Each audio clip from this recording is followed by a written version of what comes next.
سیدہ ہائے سیدہ صبت علی مصائب لو انہا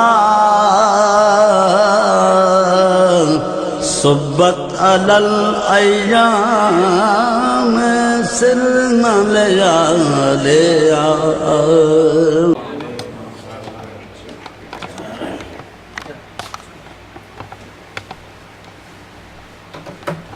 پہلے دیگر صلوات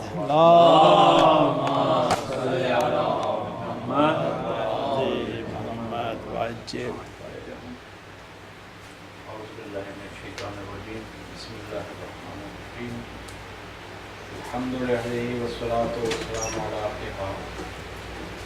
علی آخر گرامی قدر گزارش ہے کہ میں مجلس میں حاضری کے لیے آمادہ تھا بطور سامع کہ مجھے پورا میرے صاحب نے فرمایا کہ اس سے بیشتر کچھ اشعار کی صورت میں حاضری اور ابھی عمار صاحب نے اعلان فرمایا تو میں نہیں چاہتا کہ میں خارج رہوں زیادہ اور ہم زیادہ وقت کتاب سنیں اور میں وہ ثواب بھی حاصل کروں جو سامع کو ملتا ہے ماشاءاللہ صاحب کی تقریر سننے کی بی بی کی بارگاہ میں ایک نظم ہے تازہ اس میں بی بی کی نسبت سے داخل اور خارج کے تمام جو مذہب پہ حملے ہیں اس اہمیت پہ ان کو بھی مخاطب جو بھی اس میں یا وجہ مخاطب ہیں صلوات پڑھیے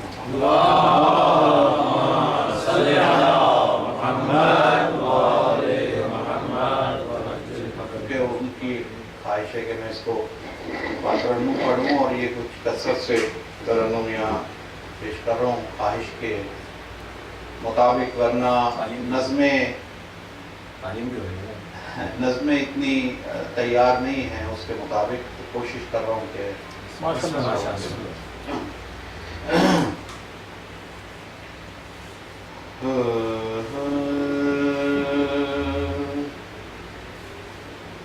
حق زہرا کے بالکل پہلی بار یہ نظم تازہ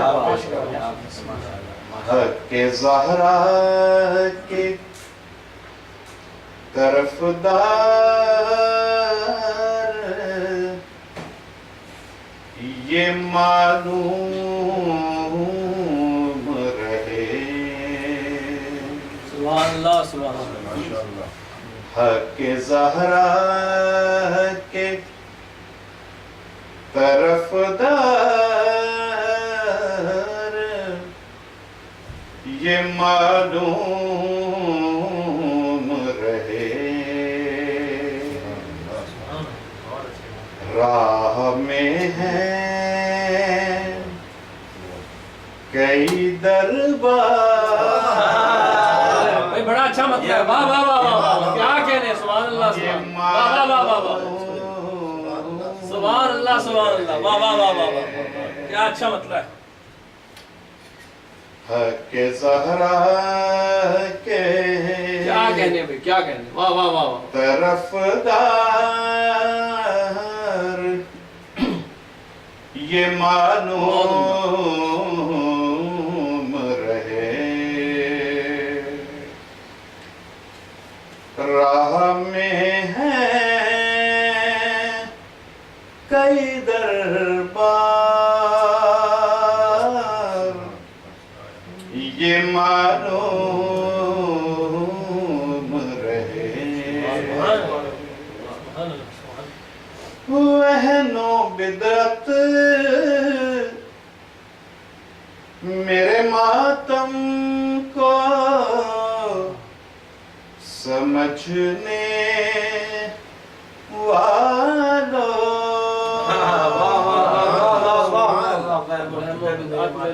بہن واؤ ہے نون جو چیز ایسا عمل